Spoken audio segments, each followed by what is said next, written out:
How you doing, Liam? Well, You all right? yeah, not bad player. Can't hear you very well. Are you okay? But it might be where I'm working. It might be signal. Yeah, that's a bit better. Yeah, all right, pal. Good. It was nice to have you down other day at my barbecue. Thanks for coming down. I know it's a long way, but nice to see you. Yeah, it was brilliant. I loved it. Yeah, enjoy it, yeah. Looking forward to the next one. When's the next one next week?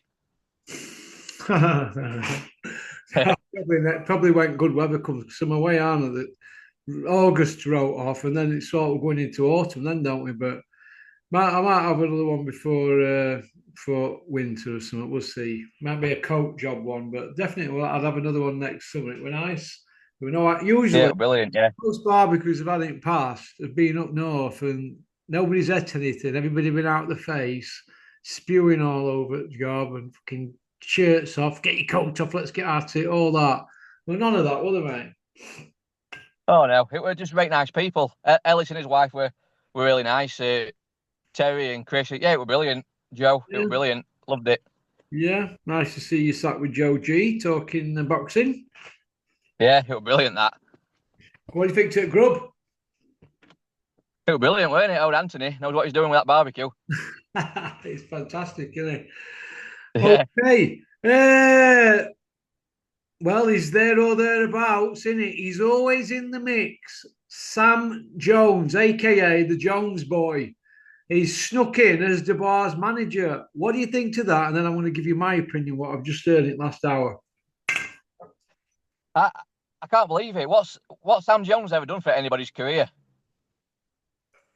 Well, he had other Florian than Marco, didn't he? Flo and Marco, Joe Joyce? He's ruined two careers there. He signed Catchall and got him beat. So I don't know. I don't know what he must know something we don't. Well, this is how I look at it, right? From what I've just heard from my man in the dam. Uh, Bricktop just wants some eyes and ears, somebody that reports back, somebody that can go out there on a daily basis doing the Sunday sermons, the Monday Mass, the Titty Tuesday, and the Wednesday wank offs. That's the bottom line. And he's that guy, in it? Because it's not that long ago. He was coming out on IFL and on Puppy Parsons' channel saying John Coffey quit against Juggernaut Joe. Am I right? Yep, he did. There Yeah, you go. And now what have we got? He's knelt down. He's got one cock in one hand and one cock in other. Standard bars and John Coffey's, and he's got them both in one hand each. That's what yep, he's done. He is another reason why boxing's heading for skid row. Yes, men that are prepared to go in front of a camera and lose their manhood. And that's what this is. Grown men losing their manhood. That'd be like me going to work for Matchroom. Are you having a laugh? yep. Hey? Frot's going to Saudi. Yeah, well, Carl Froch, after everything he said about Turkey and whatever and others, and then going out there and getting down on his hands and knees and chewing on Yep. one. So, Well, Sam Jones has made a career of doing this, hasn't he?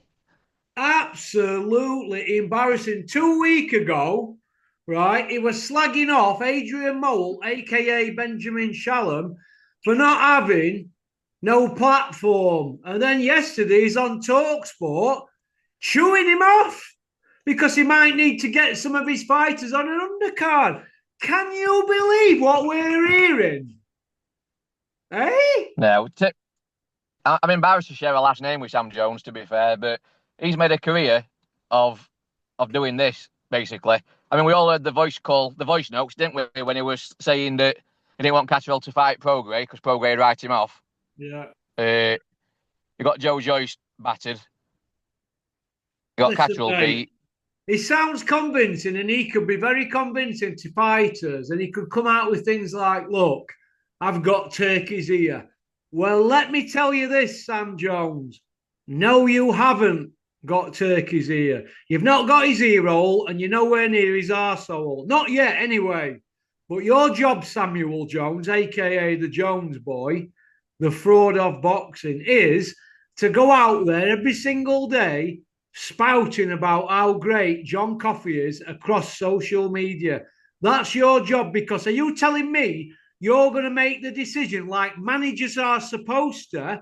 A manager overrides a promoter. Are you telling me you're going to override Bricktop? No, you're just a tool. That's all it is. Bricktop ain't got time, and neither has that Dev cheese and onion sandwich. They ain't got time to be wiping DeBar's arse after he's quit again. But if you were a man, Samuel Jones, the Jones boy, you would come out and say, listen, John Coffey quit for a third time, and it's my job to tell everybody he didn't quit. Just come out and admit it, because we know what your job detail is to do before you've even started, you cocksucker. Yeah, I agree. I agree with everything you just said there. I can't stand the bloke. Maybe I should punch him up on Misfits for he's just about my size. I mean, I should punch him upside down on Misfits for RSPCA and be a hero. Yeah, I'd be an hero I to think we should do a tag team one. and an hero to pet fans. do a tag team one, and we'll get somebody else that can be on his side who we don't like. Do a tag team one, me and you, Sam Jones, and he can have somebody who we don't like on his side. Dev cheese and onion sandwich. Oh yeah, easy work. Easy work, mate. We'd dust a pair of them. Anyway, listen, what did he do for Florian Marco? He's gone missing. He's a doorman, isn't he? Yeah, they took him over to his own country. I think it was a sellout show, but a terrible performance. And since that's it. He's done, isn't he? Yeah, he's on Skid Row, mate. He's on Skid Row, Marco. He'll never get near Sam again. Every time Sam sees him, he'll say, I'll call you in week. I'll call you in week. Let's get together. What it means is, F off. Yeah. Right. Weren't Sam... Oh, sorry, pal. Sorry. Go on, Liam. Go on.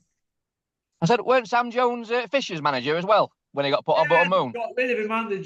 Old man Fisher, Daddy Fudd, sent him packing after eating Chinese, Japanese, pie and peas, sat down, wobbling his knees. So he's down the road, mate. Pop, pop, bang on that one. Never to be let near Elmer again. Not that he were going to decide who they were fighting. He weren't even in the equation when it come down to meetings, I've heard. Pop, pop, bang on that one, Sam. Yeah. Moving on then from that shower of shit, Eddie and Elmer Fudd. Will Elmer end up a gimmick fighter like AJ talking about Andre Ward pushing 42 and Jake Paul, or Crusher Ben calling out world champion MMA welterweights to fight him in a boxing ring? You couldn't make this up, could you? I can't believe where boxing is at the minute. It's depressing, actually. Depressing. We've got B-Side Bellews just come out, hasn't he? Saying that May 2026 Fury AJ. Wow. It's only like 13 years too late. I know. Well, regarding Elmer Fudd, he's been a gimmick fighter since his debut. So he's been a gimmick fighter since his debut. He's like a British version of Jake Paul. He's going to end up getting seriously hurt, I think, Elmer. Listen, mate, Elmer got a Southern Area belt against a small cruiserweight, pumped up as an heavyweight, not Florian Marco, Alan Babick. Soon as he beat him, it went to the heads. Mark Tibbs turned around and said, look, you need 3 or 4 more fights before Rhino rematch. No, we're all right. We know what we're doing. Your job is to get little Johnny ready for the Rhino rematch. So Mark Tibbs and Jimmy Tibbs did his best. Yeah. Did the best, didn't they? At the end of the day, Mark Tibbs did sit there at that press conference and it's about the money. But he was taking the piss out of Daddy Fudd. Yeah, it's a joke. That, to be fair, now White Rhino's knocked him out, he either goes back to the drawing board and starts from scratch, or he knocks you on head. But he sells too much tickets and there's too much money involved with him. as far as Eddie's concerned. So they'll keep bringing him out every couple of months to fight a taxi driver or something for the next 2 years. Then they'll look for Dave Allen rematch, I think. Yeah. Well, what they'll do, they'll try and get Dave Allen when he's got a big fat belly, which he usually has got, and he's been a bit inactive or he's been knocked about a couple of times because he's got 2 fights with Eddie and so they'll let Makhmedov knock him about and then somebody else. Then they'll park him up and then they'll bring young Elmer in to feast on him. That's how it goes, mate. Yeah, it's unfortunate though. It's unfortunate because it is unfortunate because let's be honest, Dave should have been getting more than 32 grand for Dylan White and Ortiz. Should 32 and a half grand before stoppages for Ortiz and Dylan White. He should be getting should have got more than that for them 2 fights, shouldn't he? Yeah, well, I heard a report this morning that Itoma's getting about 3 million for Dylan White, isn't he? Yeah. Where's that money? Where's that money come from? Where's that money come from? Well, it's coming from Riyadh, isn't it? It's a bit like Turkey offering Usyk 125 US dollars, millions, to fight Itoma if he beats White. Now, Itoma will be on at least 30 of that, won't he? Are you telling me Francis Warren's going to knock 20% of 30 million back? Because they're in a win-win. All they can say is, well, he got beat against Usyk, an all-time great, and we'll bring him back. Now Usyk's retiring. That's what'll happen. They're not going to knock that money back because there might not be that money there in a few more years. But if they wait it out, it might not be there. Yeah, I agree. I just cannot believe that we've got a prospect here who's 12-0, 13-0, fighting a 4 times drug cheat who's been knocked out 5 times for nearly £4 million. I mean, on game, me. I need to get back into boxing. Legend. He's had 25 rounds as a pro. Yeah. He's been in ring an hour as a pro, and now he's going to get rid of Dylan White in about 10 minutes flat, right? He won't go past 4th round. He'll get rid of White, and then they'll be screaming for Usyk, and then they'll be saying, get that money right. You telling me a sniffer like Francis Warren, the housewife's favourite, he's not going to knock that bit of limelight back and that sort of commission, is he? And neither would I. It's a business, isn't it? They might all them do-gooders saying, oh, he's not ready and all that. Listen, if you're number 1 ranked, you're bloody ready. Yeah. Like Joshua. It's like Joshua when he got that belt against Charlie Martin. They were then saying, oh, he's not ready for Ortiz. He's not ready for this guy. He's not ready for that guy. Why? You're a world champion. Piss off. Yeah. I agree. To be fair, I think you shouldn't have had your gastric banned because if you were still an heavyweight now, you could be making some serious dough fighting bums. Yeah, we know what's going on, mate. We can see it. It's in front of our ear holes. It's in front of our eyeballs, and all we're doing is hearing rubbish from these same people. If they put Itoma in with Usyk and he beats him, he must be the greatest ever fighter. He'll be the quickest undisputed champion ever. Ever. Yeah. What? Yep. Let's say he does 10 rounds with Dylan White. He could be fighting for undisputed after 35 rounds. He could be fighting for undisputed after 26 rounds if he does White in a round. And he'd be a good bet for a round in. Yeah. I know they were trying to break Mike Tyson's record, but if that does happen, that's better than Tyson's record, really, isn't it? Of course it is, yeah. It just shows you how poor the division is. Yeah. They won't last 5 minutes. You know, back in the day, like Trevor Burbick and all them, they won't last 5 minutes. Joshua and that wouldn't have a chance. Could you imagine Tim Witherspoon and Larry Holmes against Joshua? Oh, God. It'd be a bloodbath. It'd be a bloodbath, wouldn't it, Liam? It'd be... Go on, get to meat market. Go on, I'll see you at the slaughterhouse in a bit. We'll have a bit of lunch then. Pop, pop, bang. You know what I mean? Last few weeks I've heard Tommy Fury Joshua, Andre Ward Joshua, Wilder Joshua, Dave Allen Joshua, Jake Paul Joshua. I'm hearing a lot of talking, but I'm not seeing anybody get the coats off. No, well, thing is, Joshua is a 2-time world champion, so I can't stand the name get mentioned. I think this is actually for Joshua. I can't hear the word you're saying, Liam. Oh, sorry, pal. I think it's signal where I am. Go on, you're saying. Can you hear me now? Yeah, I can hear you now, yeah. Yes, it's signal where I'm working. It's terrible. You were saying it last week, what? I said, yeah, all them names that's been mentioned for Joshua, we've got to bear in mind he's a 2-time world champion. And these names that are getting chucked at him, it's embarrassing for Joshua, I think, that is that short, that these names that he's getting touted to box. Liam, listen to me. Joseph Parker was the only guy to take Joshua the distance because he were on that big run, and then Parker took him 12 rounds. He's got as much right as anybody for a Joshua rematch, and normally Eddie would be all over something like that. Oh, he took Anthony Joshua the distance, the first one to do it, but they're not mentioning Parker's name or Caballero's, are they? No, we know why as well, don't we? They want an easy win. They're parked up waiting for the big dosser, the big GK. They're waiting for him to bowl into town. That's what they're waiting for. Not that anybody's interested in that fight anyway. It's overcooked. It's lost its sparkle. Yeah. Bit like Kelbrook, Amir Khan and Mayweather Pacquiao. Once we got it wasn't the same, was it? No, I think, unfortunately, they're just going to have to admit that it's the end of that era. It's the end of the Joshua, Fury, Dillian White. It's the end of that era. Let's make way for the newcomers now. Usyk done them in. Yeah, he's beat them all. And not only beat them all, he's beat them all twice. Yeah, he's beat them convincingly as well, lad.